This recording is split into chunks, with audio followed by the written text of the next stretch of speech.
Salah satunya yang paling berkesan itu waktu itu aku ditugaskan sebagai announcer dalam acara ASEAN University Game. Diberikan kesempatan untuk menjadi protokoler dalam event-event UM. Pergi ke pasar beli pepaya.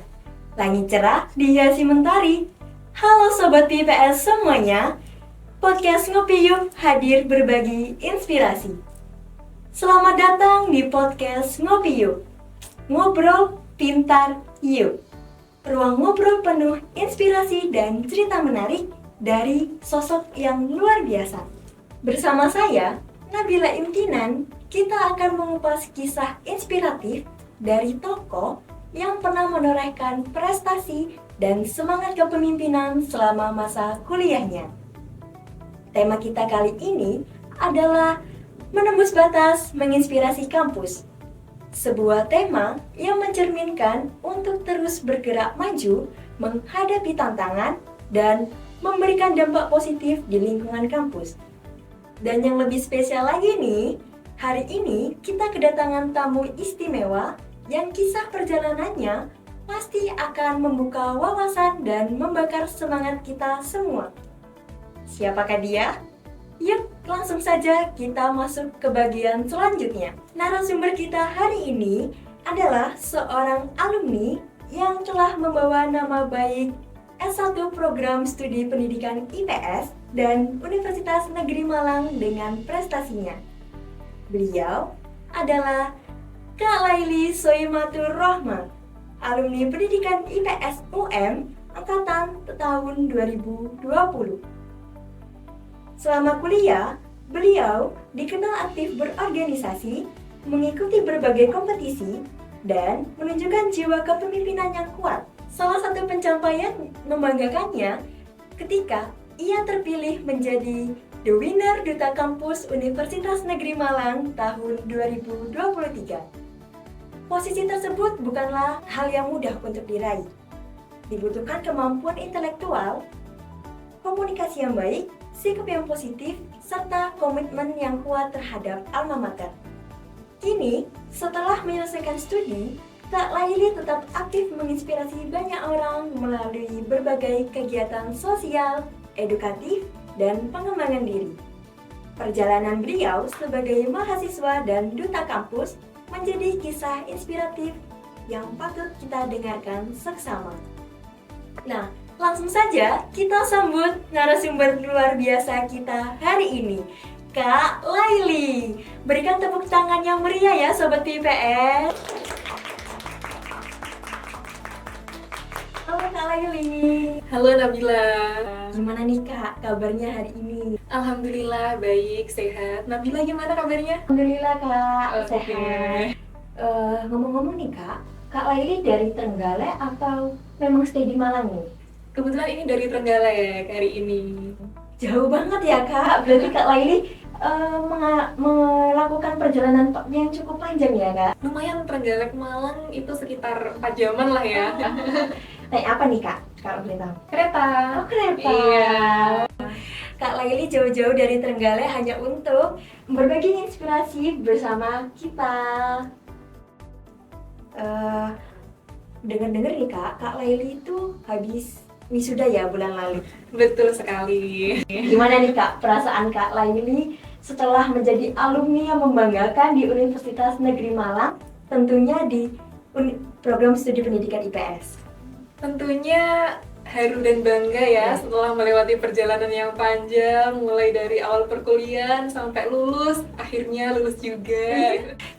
Ngomong-ngomong nih Kak, awal mula dulu Kakak memilih jurusan pendidikan IPS itu, apakah Kak Laili itu minat dengan IPS dari awal atau menemukan ketertarikan di tengah jalan nih?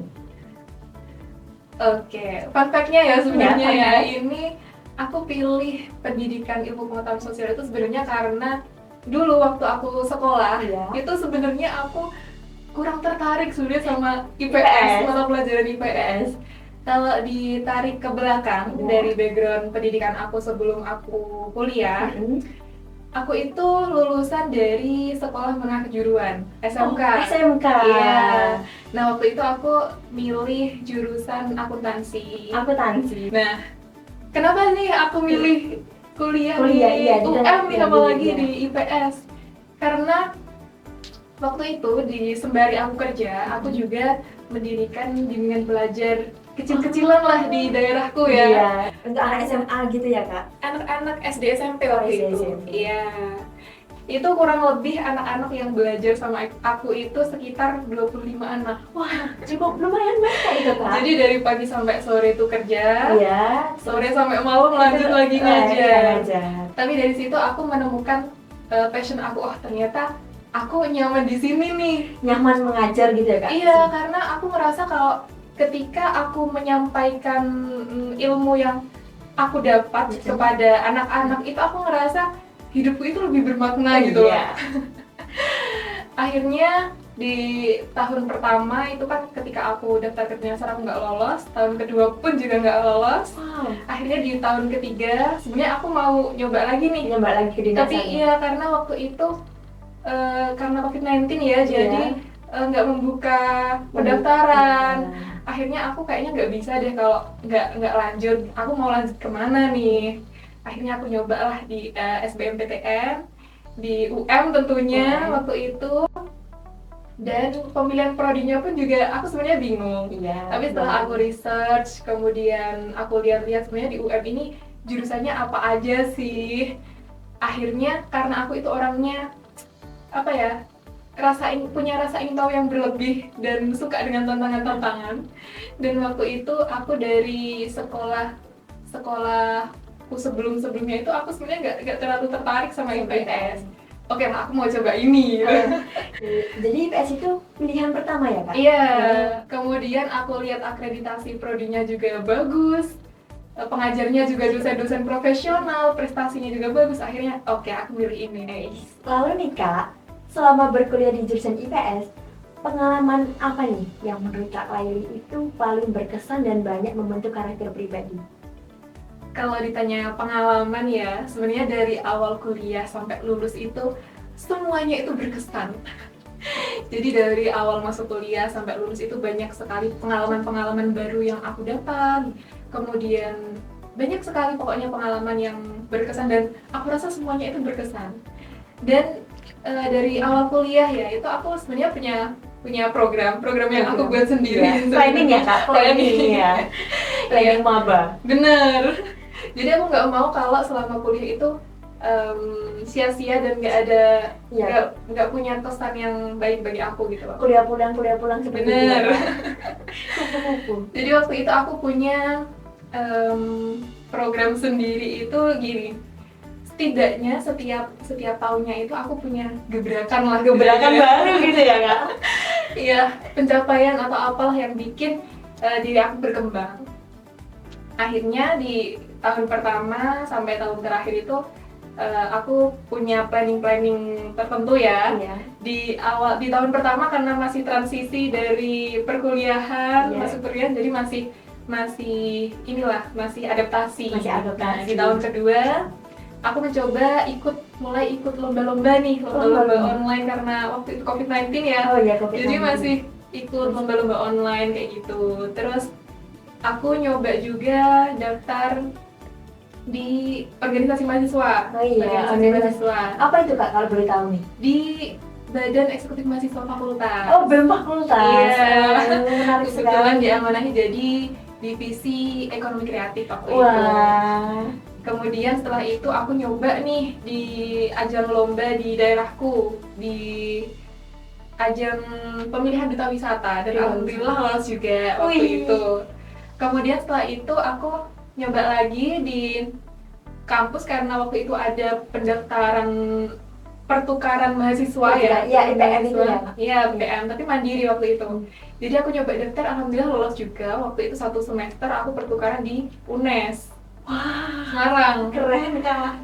Terus di tahun ketiga mulai coba, aku masih ikut di BEM, kemudian masih ikut lomba-lomba meskipun lomba-lombanya nggak terlalu besar ya, tapi nggak apa-apa lah, it's okay. Yang penting mencoba dulu Pak. Iya, nyoba dulu. Iya. Ikut-ikut lomba, terus waktu itu juga ada pendaftaran kampus mengajar. Kampus Kampus mengajar. mengajar, waktu itu aku nyoba juga, Iya. alhamdulillah Lolos lolos. juga.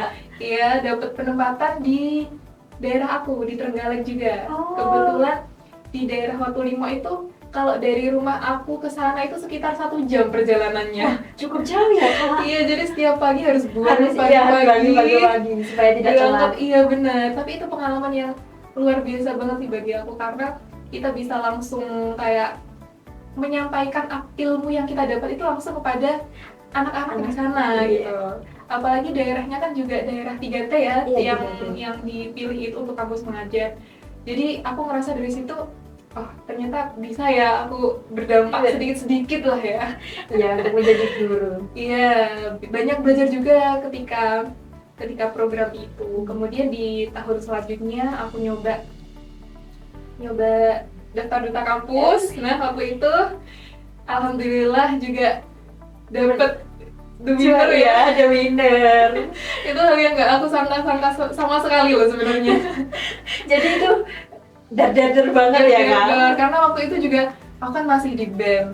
Terus banyak juga kegiatan-kegiatan yang aku ikutin, jadi kayaknya aduh nggak mungkin. Waktu itu aku juga nyoba ada pendaftaran program mentoring pembelajaran ya, mini asisten dosen gitulah ya waktu itu, program dari LP3 UM kalau nggak salah. Iya, alhamdulillah juga lolos juga 1 semester mendampingi dosen untuk itu. Jadi kayak itu pengalaman yang berharga banget bagi aku karena aku bisa langsung menerapkan ilmu yang aku dapat ke mahasiswa-mahasiswa, dan itu salah satu challenge juga sih karena selama ini kan aku belajar atau ngajar itu kan ngajar anak-anak yang di bawah aku ya. Tapi itu aku langsung berbagi pengalaman sama teman-teman yang mungkin sebaya juga dan gak jauh beda umurnya dari aku. Itu challenge banget dari aku, dan itu banyak sekali mengajarkan banyak sekali manfaat yang aku dapat, terus pengalaman-pengalaman berharga yang sebelumnya aku nggak dapatkan juga.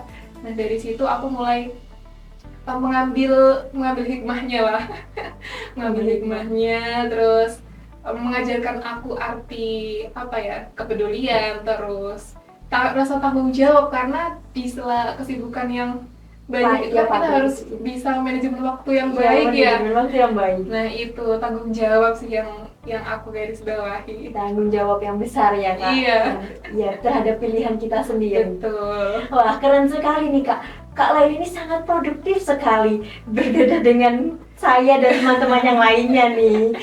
Kalau boleh dicontoh nih Kak, nanti mahasiswa yang di luar sana bisa mencontoh seperti Kak Laili ya, untuk produktif di perkuliahan maupun luar perkuliahan. Yang baik-baik aja ya, baik-baik aja ya.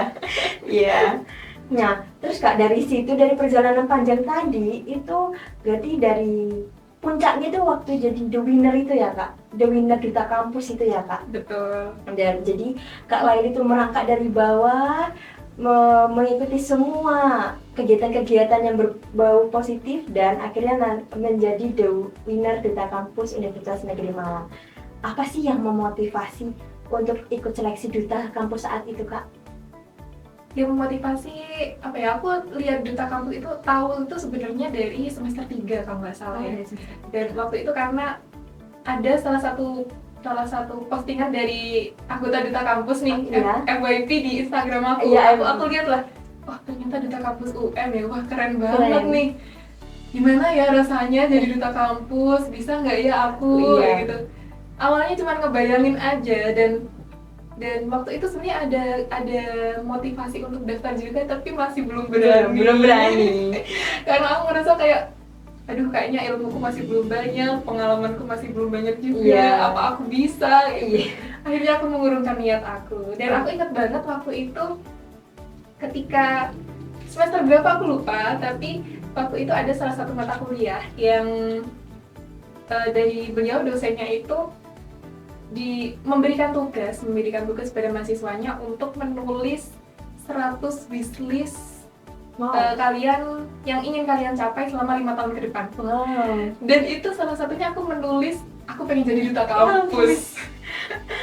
Dan dari situ sebenarnya mulai dari wishlist itu aku nyoba memberanikan diri waktu itu karena di semester 7 itu semester terakhir aku buat daftar duta kampus ya.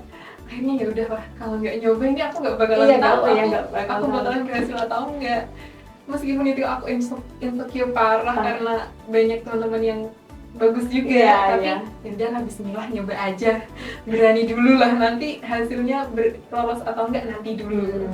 Akhirnya ya udah, aku nyoba memberanikan diri buat daftar, mengikuti rangkaian seleksinya, dan alhamdulillah lolos. Alhamdulillah. Iya, karena aku lihat di duta kampusan juga banyak kegiatannya ya. Iya, banyak. Apalagi kegiatan-kegiatan, terlibat juga dalam kegiatan-kegiatan di UM. Ya. Jadi aku pengen masa-masa kuliahku itu punya kesan yang baik gitu loh, memorable yang baik gitu loh. Juga dikenal baik kan sama sivitas akademi UM gitu ya. Dan tentunya pengen berdampak juga bagi kampus ya. Iya, sangat berdampak sekali itu Kak.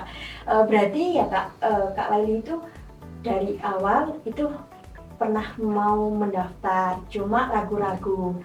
Lalu apakah itu boleh Kak daftar di semester 7? Karena kan yang kita ketahui itu semester 7 itu kan semester terakhir nih Kak. Iya, betul. Fokus-fokusnya skripsi ya. Betul. Itu diperbolehkan Kak? Ada waktu itu karena ada persyaratan-persyaratan tersendiri ya untuk daftar duta kampus, dan waktu itu maksimal untuk daftarnya itu mahasiswa semester 7. Oh, maksimal. Jadi itu udah terakhir banget itu. Terakhir banget ya. Jadi sepantaran teman-teman itu Kak Laili yang paling semester 7 atau ada yang sama nih? Ada yang sama juga, kebetulan 3 orang temanku. Cewek semua. Cewek semua dari fakultas yang berbeda? Dari fakultas berbeda. Kebetulan temanku dari FIP dan FEB kalau gitu. Oke. Nah, lalu saat Kak Laili ini terpilih jadi duta kampus nih Kak, bagaimana perasaan Kak Laili saat itu?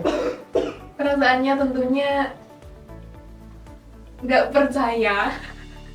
Nggak percaya dan haru dan bangga sih, bersyukur juga karena telah terpilih jadi Dominur Duta Kampus ya. Karena di sebelum-sebelumnya kan aku cuma bisa ngebayangin aja, dan di tahun 2022 itu aku sempat mau daftar tapi belum jadi, tapi aku ngikutin dari seleksi awal sampai seleksi akhir itu aku selalu memantau dari gini ya. Memantau dari itu ya Kak, Instagram ya. Dan sampai grand finalnya pun aku datang, tapi di kursi penonton. Kursi penonton. Di kursi penonton waktu itu aku sama sekali nggak ada yang aku kenal, jadi kayak udah aku nonton aja dulu. Dan di tahun 2022 aku nonton di kursi penonton. Tapi di tahun selanjutnya alhamdulillah aku berada di panggung yang luar biasa dan terpilih jadi Dominur. Itu rasanya terharu banget. Sangat gimana ya Kak, angan-angan Kakak itu tercapai dengan... Iya, benar-benar. Aku sempat nangis loh ketika dipilih jadi Dominur. Lebih ke ini apa ya, terharu gitu. Iya, karena kayak yang sebelumnya kita pikir nggak mungkin jadi mungkin gitu ya Kak. Banget. Dan setelah kita jadi mengikuti seleksi dari awal sampai akhir, kan seleksinya juga lumayan panjang ya, kemudian ikut karantina juga. Jadi lebih, ya Allah, alhamdulillah apa yang aku usahakan terbayar juga ya. Iya Kak, jadi kayak lega gitu ya Kak. Betul. Habis berat-berat terus lega juga gitu. Benar. Membuahkan hasil yang baik gitu. Alhamdulillah. Dari seleksi-seleksi itu ya Kak, dari tadi ada yang Kakak sebutin karantina, itu menurut Kakak seleksi apa nih yang paling menurut Kakak itu berat dan tantangannya itu besar? Apa ya? Sebenarnya awalnya aku enjoy aja sih kalau untuk seleksi. Tapi ya tetap sebenarnya masuk di paguyubannya aja aku udah senang banget gitu loh. Lebih ke ini, ke meyakinkan diri aku kalau aku itu bisa gitu. Insecurity nggak, melawan insecurity. Nah, betul. Karena waktu itu pendaftarnya kan juga dari berbagai fakultas ya. Banyak banget, dan teman-teman aku juga capable semua, pinter, good looking, terus aku rasa kompeten gitu loh. Jadi aku ngerasa, waduh, aku bisa nggak ya gitu. Tapi akhirnya setelah dilewati, alhamdulillah lancar juga. Betul. Lalu Kak, awal-awal nih mau daftar duta kampus, gimana tanggapan orang tua saat pertama kali dengar anaknya mau daftar jadi duta kampus? Ketika awal-awal sebenarnya aku nggak bilang sama Aku orang nggak tua ya. bilang, Iya, rahasia gitu ya Kak, nanti rahasia. kejutan gitu ya Kak. Iya, sebenarnya aku daftarnya tuh diem-diem. Diam-diam. Dan waktu itu pun aku juga nggak ini, nggak ngasih tahu teman-teman aku juga. Jadi kayak, ya udah bismillah, Iya. aku pengen daftar sendiri Sendiri aja aja gitu. ya. Karena waktu itu mindset aku kayak, aduh gimana kalau aku udah bilang-bilang Keluar tapi ternyata nggak gitu, lolos. iya. Gitu. Tapi pada akhirnya mereka semua juga tahu. Tahu di tengah perjalanan seleksi itu ya Kak. Di Iya. tengah perjalanan seleksi. Tapi mulai dari situ ya udah aku bismillah lah. Mereka tahu kan juga sebenarnya mereka juga mendoakan yang terbaik Iya, ya. mendoakan yang terbaik. Iya, jadi ya udah deh aku sekalian minta doa restu sama mereka juga gitu. Berarti dari awal seleksi sampai hampir terakhir seleksi itu orang tua tidak tahu ya Kak? Keluarga Kakak tidak? Tahu waktu lolos. Oh, tahu Iya. waktu lolos gitu ya Kak? Iya. Itu orang tua diundang, datang atau gimana Kak? Ketika grand final itu diundang Oh, datang. diundang. Iya, tapi waktu itu kebetulan orang tua aku lagi nggak bisa datang ya. iya. Jadi tapi alhamdulillah meskipun orang tua aku nggak datang itu teman-teman aku support Oh, semua, iya. jadi pada datang. Aku terharu banget sih waktu itu. Aduh, aku bisa membayangkan nih Kak, pasti rasanya bahagia, haru campur itu Kak. Betul. Tapi sangat disayangkan sekali orang tua tidak bisa Iya. menyaksikan itu ya Kak. Menyaksikan lewat live YouTube Oh pasti iya, mereka. iya. Oke Kak, jadi orang tua saat itu tidak hadir nih Kak. Jadi bagaimana nih perasaan orang tua, tanggapan orang tua saat Kakak terpilih menjadi the winner duta kampus? Tentunya sangat haru dan bangga ya, karena setelah grand finalnya selesai langsung nelpon. Langsung nelpon ya, Kak? Iya. Berarti bangga sekali sih Kak. Aku kalau jadi orang tua Kakak pun bakalan bangga sekali. Lalu nih Kak, menurut Kak Laili, apa makna dan tanggung jawab seorang duta kampus di tengah kehidupan mahasiswa yang beragam dan dinamis? Oke, sebenarnya sebagai duta kampus itu bukan hanya sekadar representatif visual dari universitas ya, Iya. tapi tentunya kita juga harus punya dampak yang positif untuk membawa nama baik universitas, baik itu di internal maupun eksternal, kemudian bisa menjadi inspirasi bagi mahasiswa-mahasiswa, Iya. teladan juga bagi mereka, dan tentunya tanggung jawab sebagai duta kampus itu kan juga lumayan panjang juga, banyak juga ya. Banyak juga ya Kak. Banyak juga. Lalu nih Kak, dari duta, jadi duta itu kan event-event yang diikuti banyak nih. Kita sempat tahu Kakak itu diundang di Fakultas Ilmu Sosial untuk menghadiri PKKMB tahun kemarin. Iya. Nah, selain acara tersebut, Kakak mengikuti event-event apa aja nih selain itu? Banyak banget tentunya ya. Salah satunya aja nih Kak, bisa di-spill.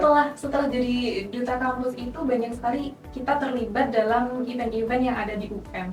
Dan banyak juga event-event yang paling membekas dan paling berkesan gitu loh. Salah satunya yang paling berkesan itu waktu itu aku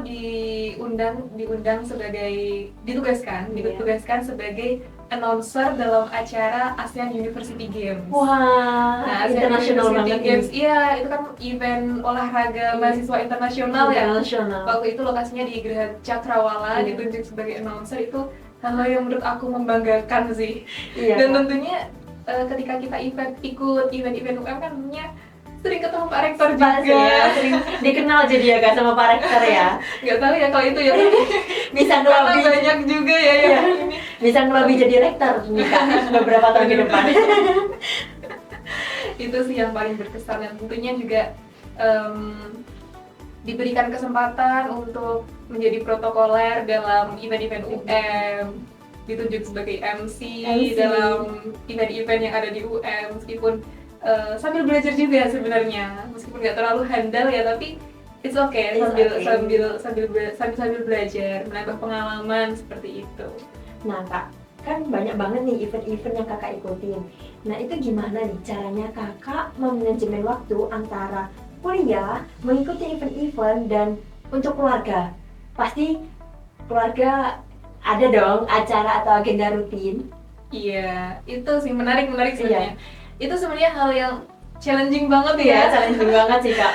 Padat Bener. sekali.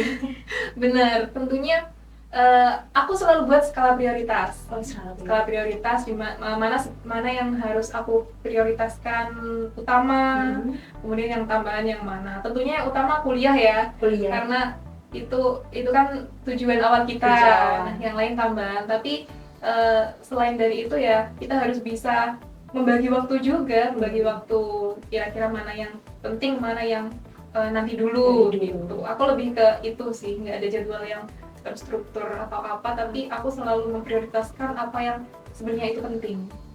Jadi kalau misalkan ada acara atau agenda rutin dari keluarga itu dan tabrakan nih Kak jadwalnya sama event-event yang Kakak ikutin itu bagaimana nih Kak? Tergantung juga sih, Tergantung juga. pentingnya ya, Kak, tergantung kepentingannya pentingnya, juga. iya. Kalau masih bisa nanti dulu ya oke, skip dulu. Skip Tapi dulu. kalau emang benar-benar mendesak ya udah aku datengin yang paling mendesak itu aja. Tapi nih Kak, Kak Laili setiap bulannya pulang ke Trenggalek atau enggak nih?